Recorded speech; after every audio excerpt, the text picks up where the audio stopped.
오늘 이 저녁 시간 함께 읽을 하나님의 말씀 욥기 34장 35절에서 37절까지의 말씀입니다. 욥기 34장 35절에서 37절까지의 말씀 3절밖에 되지 않아서 모두 다 한 목소리로 말씀 읽도록 하겠습니다. 욥기 34장 35절 말씀부터 다 같이 읽도록 하겠습니다.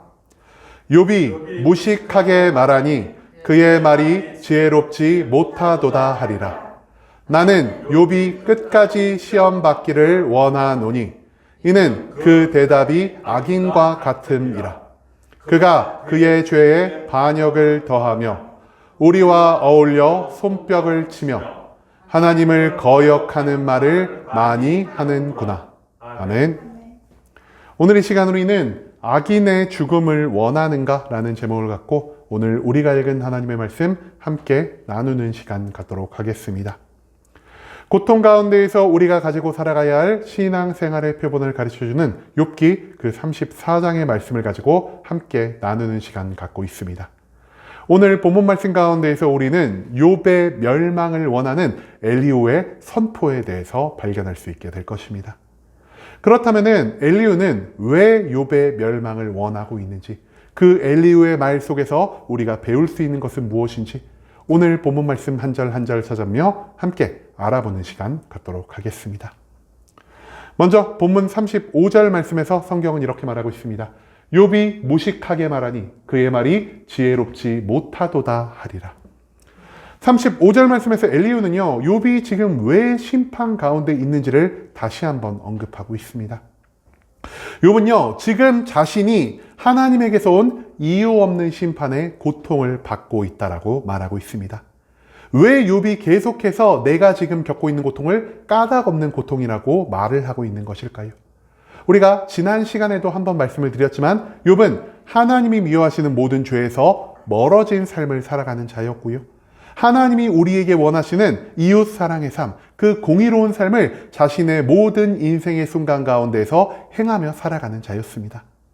그뿐만 아니라 욥은요, 하나님에게서 직접 그의 의로움을 인정받은 자였기 때문에 욥은 나에게 다가온 모든 고난의 이유를 알 수가 없는 가운데에서 내가 알지 못하지만 그럼에도 불구하고 하나님의 특별한 계획이 이 고난과 괴로움을 통해서 완성될 것이다라는 이 온전한 믿음을 가지고 나아가고 있다라는 사실, 그것을 우리는 앞선 욥기의 말씀을 통해서 발견할 수가 있다라는 것이죠.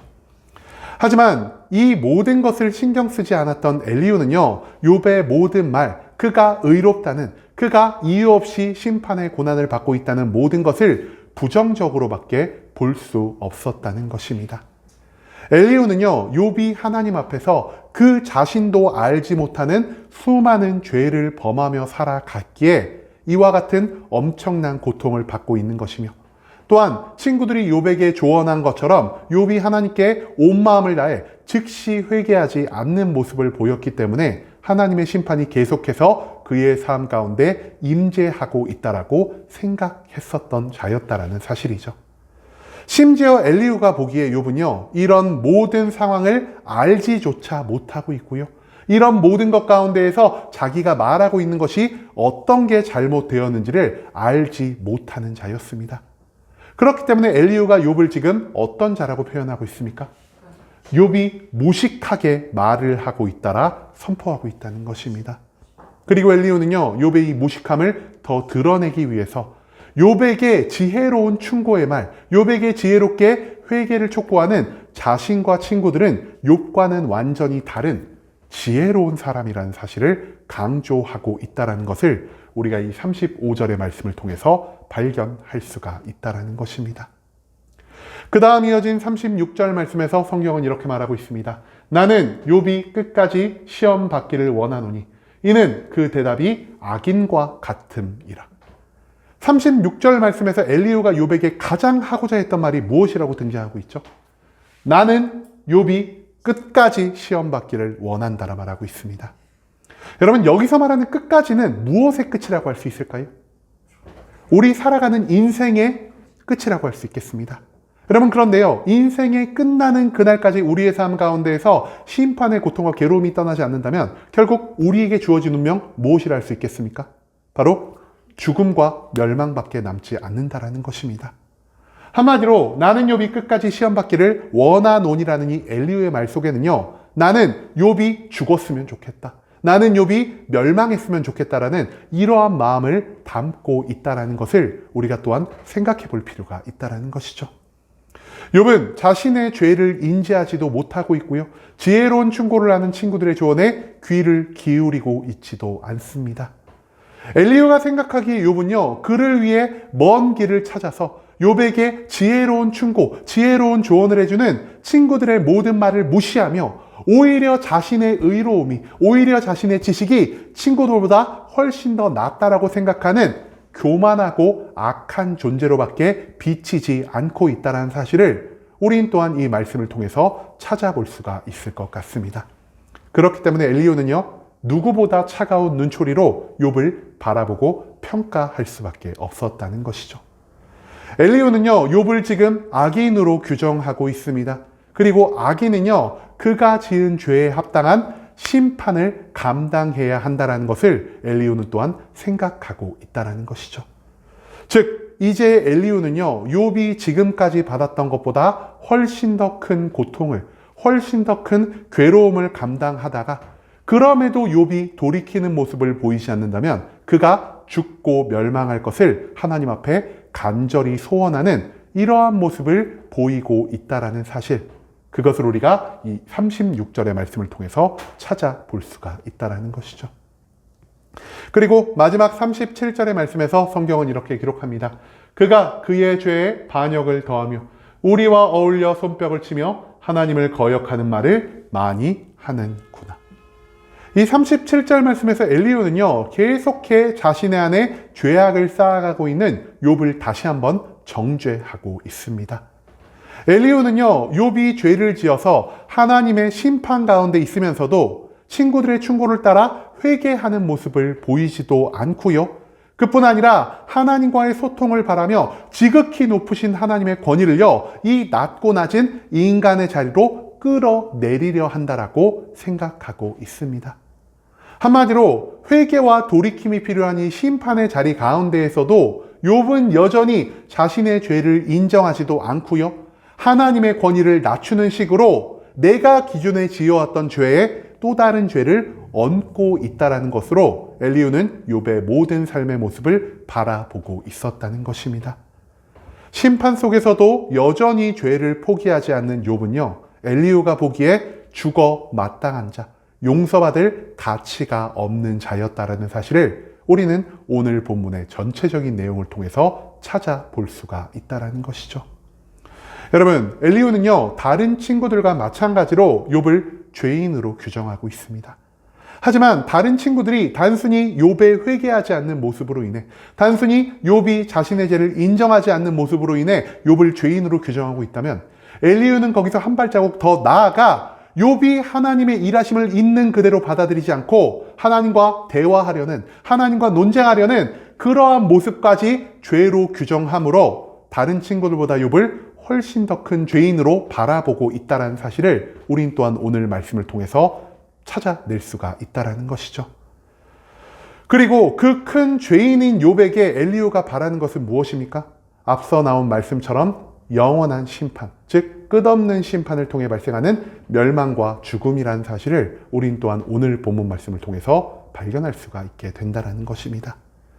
그런데 우리는요, 엘리후가 욥을 향해 원하는 심판의 목적을 바라보기 전에, 그렇다면 과연 하나님은 이 심판을 통해서 무엇을 이루려 하시는지에 대해서 먼저 생각해 볼 필요가 있을 것입니다. 여러분, 성경의 수많은 심판의 모습을 바라보면서 우리는 하나님이 원하시는 심판의 목적이 무엇인지를 발견할 수 있는데요, 하나님은 왜 심판을 우리에게 내리실까요? 죄에서 우리를 돌이키게 하려는 그 사랑의 마음이 하나님의 심판 가운데 녹아있기 때문입니다. 또한 욥과 같은 경우에는요, 우리가 알지 못하는 어떠한 이유와 어떠한 목적을 통해서 이 땅 가운데 하나님의 나라와 하나님의 의를 세워가기 위한 그러한 이유를 가지고 하나님이 우리에게 심판을 주실 때도 있다는 것을 성경 속 수많은 말씀을 우리에게 가르쳐주고 있다는 것입니다. 그런데요, 이 모든 심판 가운데에서 하나님이 단 한 번도 비치지 않는 마음이 있으니 그것은 무엇이냐? 인간의 멸망을 위해, 인간의 죽음을 위해 단순히 그 이유로 심판을 내리지는 않는다라는 것이죠.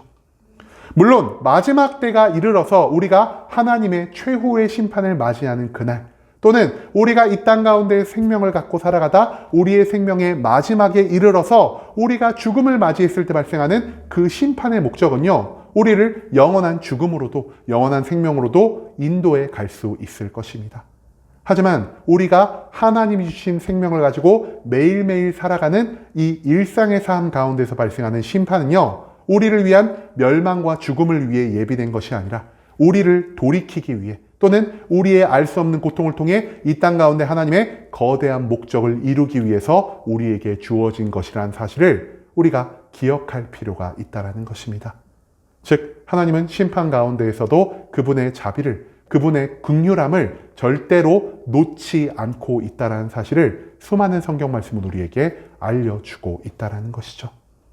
하지만 심판을 단순히 누구를 멸망시키기 위한 도구로, 누구를 죽이기 위한 수단으로서만 생각을 한다면 그것은 그 심판 가운데 담긴 하나님의 사랑의 성품을 온전히 발견하지 못하고 있는 것이라 할 수 있겠습니다. 즉, 엘리후는요, 심판 속에 담긴 사랑의 하나님의 모습을 발견하지 못하고 있다는 것이죠. 하나님의 자비와 긍휼함을 배워가는 온전한 그리스도인들은요, 심판받는 자들의 멸망을 바라는 것이 아니라 그들의 돌이킴을, 그리고 그들이 그 모든 심판을 온전히 이겨낼 수 있는 인내의 능력을 얻어내기 위해서 먼저 정죄하고, 먼저 판단하고, 먼저 그들의 멸망을 바라는 것보다 우리가 먼저 엎드려 그들을 위해 중보하며 기도해야 한다는 사실을 우리가 또한 잊지 않을 수 있기를 소망합니다. 만약 이 중보가 죄인을 위한 것이라면 그들이 돌이킴과 회개를 위해서 우리가 기도해야만 할 것입니다. 만약 이 중보가 욥과 같이 사명을 위해서 하나님의 고통을 감당하는 자를 위한 것이라면 그 사람이 하나님의 때가 이를 때까지 하나님의 온전한 인내의 능력을 받아 그 모든 고통의 시간을 이겨낼 수 있도록 우리가 그 대상을 위해 기도해야 하는 것이 우리에게 주어진 하나님의 백성으로서의 책임이자 의무라는 사실을 오늘 본문 말씀은 우리에게 알려주고 있다는 것이죠. 하지만 단순히 내 충고를 듣지 않는다라고 하여서, 그가 고통 가운데에서 하나님께 회개하지 않는다라고 하여서 어떤 사람의 멸망과 죽음을 요청한다면, 어떤 사람의 멸망과 죽음을 원하고 살아간다면 그것은 사랑의 성품을 가진 하나님을 믿는 자가 아닌 사람을 죽이고 멸망시키려는 사탄을 믿는 악한 마음을 품은 자가 될 수밖에 없다는 사실을 오늘 본문 말씀은 또한 우리에게 강조하고 있다는 것입니다. 이제는 심판의 이유와 목적에 대해서 우리가 온전히 알아갈 수 있기를 소망합니다. 심판 가운데 있는 하나님의 뜻이 멸망이 아니라 돌이킴을 통한 사랑의 완성과 우리가 알 수 없는 사명의 성취임을 깨닫는다면 우린 고통받는 모든 자들을 저주하는 것이 아닌 오히려 그들을 위해 먼저 엎드려 중보함으로 기도할 수밖에 없다라는 사실을 오늘 본문 말씀은 우리에게 가르쳐 주고 있다는 것이죠. 심판 속에 있는 자들의 멸망과 고통을 바라는 것이 아니라 하나님의 자비와 긍휼에 따라 모든 이들의 돌이킴을 위해, 그리고 그들의 사명을 위해 먼저 엎드려 기도하며 살아갈 수 있는, 즉 우리 가운데 하나님의 사랑을 온전히 품으며 살아갈 수 있는 순복음 함께하는 교회 모든 성도님들이 될 수 있길 간절한 마음으로 소망하겠습니다.